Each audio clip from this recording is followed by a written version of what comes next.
Şəxsi maddi səviyyəm ailəmdən daha yaxşıdır və vicdan əzabı çəkirəm daha yaxşı yaşadığım üçün nə edeyim? Bir yerdə böyüdüyümüz, yaxın olduğumuz insanlar bizlə bərabər maddi səviyyəyə sahib deyillərsə və buna görə günahkarlıq, vicdan əzabı ki, mən bunun adını diskomfort qoyardım. Bu normaldır.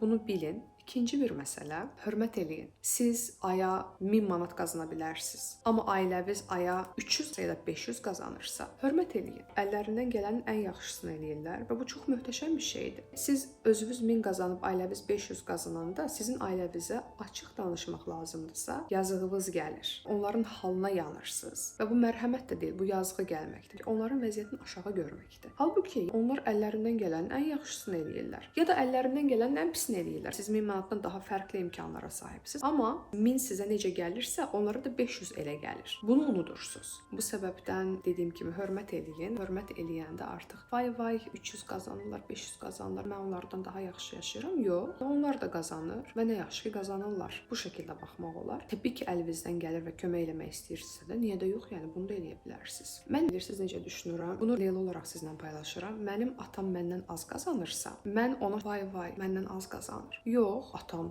özünə uyğun qazanır və mən atamdan pul almağa da açığam. İstəyir 3 manat, istəyir 30 manat, istəyir 3000 versin. Atamın puludur. Atamdan alıram o pulu. Halbuki özüm filan qədər qazana bilərəm. İzah eləyə bildim. Onları dəyərləndirmək, onlardan ala bilmək, onları vay deyil də, wow, sözün yaxşı mənasında wow halına sala bilmək. Məsələ budur.